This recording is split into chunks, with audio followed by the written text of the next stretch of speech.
Après avoir vu comment écrire un programme séquentiel, c'est-à-dire dans lequel les instructions se suivent de manière immuable les unes derrière les autres, après avoir appris à utiliser l'alternative, donc dans laquelle une condition doit être réalisée ou pas pour que certaines actions se réalisent, voyons maintenant la répétition. Alors, nous avons ici un paysage parfaitement bucolique de campagne dans laquelle cette vache attend une botte de foin pour se régaler. Le fermier, pas très écolo, se déplace en hélicoptère et va lui larguer une botte de foin. Alors, pour étudier le phénomène, il nous faut un référentiel. Alors, ce référentiel, le voilà, je l'ai posé verticalement, de haut en bas. Donc, le 0 se trouverait au niveau de la botte de foin que notre fermier va s'empresser de larguer, et il progresse donc vers le bas. Nous sommes ici à la hauteur dite initiale, et nous allons essayer de déterminer les différentes hauteurs auxquelles la botte de foin va se trouver en fonction du temps. Voilà la botte de foin larguée. Évidemment, la simulation ici n'est pas très réaliste, puisque vous savez que ce mouvement sera un mouvement accéléré. Alors, ce mouvement accéléré répond à des lois. Quelles lois ? Les lois de la gravitation universelle et les lois, en tous les cas, du mouvement rectiligne uniformément accéléré. Quelle sera l'altitude du ballot de foin, largué depuis l'altitude h0, mettons 100 mètres par exemple, après une seconde ? Alors ça se calcule facilement, la formule pour le déterminer a été étudiée au cours de physique, et donc on peut déterminer que l'altitude à l'instant t, ht, c'est l'altitude initiale dont on soustrait la composante g fois delta t, donc l'intervalle de temps 1 seconde porté au carré, et on divise cela par 2. Je pense que cette formule n'a pas besoin de beaucoup plus d'explications. Donc ici, le temps est 1 seconde, on pourrait très facilement calculer l'altitude à l'instant 1 seconde. Alors, peut-on déterminer l'altitude après 2 secondes ? Évidemment, c'est exactement la même formule cette fois-ci. Simplement, on va utiliser le temps au carré, mais ici, on va prendre donc 2 secondes au carré. Et puis, bien sûr, pour 3 secondes, c'est toujours la même chose. Donc, en définitive, le programme n'est pas très compliqué. Laissons la vache déguster sa botte de foin et passons à la programmation. Alors, s'il fallait programmer le programme pour déterminer l'altitude atteinte par la botte de foin après 1 seconde, on pourrait donc écrire quelque chose comme ceci. Donc, un input avec une petite phrase d'invite destinée à l'utilisateur, qui va donc se retrouver devant la question, quelle est l'altitude de largage en mètres ? Il s'agit, en réponse, donc la fonction input renvoie en réponse une chaîne de caractères que nous devons transformer en une valeur réelle ou une valeur entière. Prenons une valeur réelle pour pouvoir avoir un plus grand spectre d'applications. Alors, on va mettre cela dans la variable h0. On a vu dans les formules qu'il nous faut aussi la valeur de g, 9,81. Il nous faut le temps. Alors ici, le premier temps, ce sera le temps 1 seconde, et puis la formule pour calculer l'altitude à l'instant t. Ici, j'ai indiqué la variable h, j'aurais peut-être dû mettre h indice t. Alors, la variable h va recevoir le contenu de h0, c'est-à-dire ce que l'utilisateur aura fourni comme information, dont on va soustraire g fois t carré. Je vous rappelle que l'exposant en langage Python s'écrit étoile étoile et la multiplication une étoile seule. Donc g t carré divisé par 2. Le programme va calculer la valeur de h et va l'annoncer donc comme étant l'altitude exprimée en mètres, puisque j'ai demandé l'altitude initiale en mètres également. Alors si on doit demander maintenant après 2 secondes, le programme reste le même, sauf que la seule différence c'est que maintenant nous allons avoir le temps égale 2. Mais sinon les 2 instructions suivantes, vous remarquerez qu'elles sont exactement les mêmes. Et si je dois demander maintenant le temps égale 3, nous avons encore les mêmes instructions. Donc c'est un petit peu dommage d'écrire x fois. Imaginez que je vous demande toutes les secondes pendant 100 secondes. Ça va être très très lourd à écrire, pas très compliqué, c'est toujours les mêmes instructions, mais très lourd. Eh bien, on a bien sûr une solution à ce problème.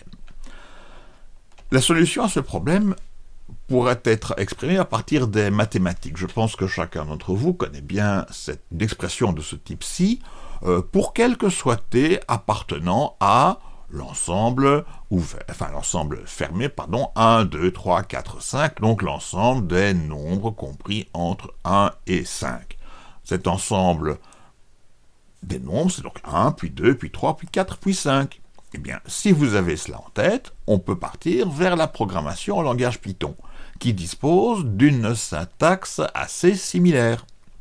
Cette syntaxe s'exprime donc dans ce qu'on appelle une boucle, c'est-à-dire qu'on a un programme qui va tourner en rond, qui va faire plusieurs fois la même chose, le nombre de fois que l'on veut. Ici, imaginons que l'on demande qu'il exécute 5 fois quelque chose. Eh bien, reprenons notre programme et voyons la différence par rapport au programme précédent, où nous avions donc la répétition 3 fois de la même chose. Donc, nous avons toujours la phrase d'invite à l'utilisateur, ça, il n'y a rien de changé. Nous avons toujours la définition de G dont le programme va avoir besoin, il n'y a rien de changé. Vous remarquerez que les deux instructions qui sont ici, h égale h0 moins gt carré demi, et puis le print, sont exactement les mêmes que tout à l'heure. Donc, qu'est-ce qui change? Eh bien, la seule chose qui change, c'est l'instruction qui est ici. L'instruction for. Pour tout t, pour t, compris dans la série, l'ensemble 1, 2, 3, 4, 5. Eh bien, le programme va utiliser chacune de ces valeurs, la valeur 1, puis la valeur 2, puis la valeur 3, successivement. Donc, au premier tour de la boucle, il emploie la valeur 1 et m'indique que h est égal à h0 moins g fois t, 1 au carré, 1, divisé par 2. Il annonce l'altitude, et puis le programme revient ici, avec ce qui est une condition en quelque sorte. On va maintenant prendre la valeur 2. Avec la valeur 2, on est reparti. h égale h0, 100, moins gt à 2 au carré 4, gt carré demi. Et puis à nouveau, on annonce l'altitude, et le programme va faire tout cela 5 fois. Pour 1, pour 2, pour 3, pour 4, pour 5 secondes, t égale 5. Alors vous remarquerez que, un peu comme dans l'alternative, on a ici la même indentation qui nous indique que tout ce qui se trouve dans la boucle for, donc vous voyez que la ligne se termine comme dans l'alternative par un double point, tout ce qui se trouve dans la boucle for est indenté de la même façon. Donc le programme va exécuter toutes ces instructions. S'il y avait eu une instruction encore après qui ne devait être exécutée qu'une seule fois, elle se serait retrouvée à la marge. Et donc n'aurait pas fait partie de la boucle dans laquelle le programme tourne 5 fois. Ce qui nous donne quelque chose comme ceci. Donc ici, le programme s'est exécuté. Quelle est l'altitude de largage en mètres? L'utilisateur a répondu 100. Et puis le programme a calculé 5 fois de suite. Après 1 seconde, l'altitude est après 2 secondes, 3 secondes, 4 secondes, 5 secondes. Oui, il l'a calculé 5 fois, mais le programme ne s'est pas rendu compte qu'à la 5e fois, l'altitude était négative, ce qui est un petit peu gênant. Donc, nous avons ici un système qui nous permet de calculer. Imaginons, on aurait pu le faire sur 100 secondes, ça aurait été très simple. Il n'y a que cette instruction-ci, donc le corps de la boucle, donc la condition de la boucle ici for, il aurait peut-être fallu mettre plus de valeur. Et on a des solutions pour cela, c'est pas très compliqué. Mais le problème, donc, c'est qu'on se retrouve sous le sol. Donc la boucle for peut être utile, mais ici, elle nous pose un problème. On l'emploiera dans d'autres cas, mais pas ici. Qu'allons-nous faire? Eh bien, on va employer une autre boucle.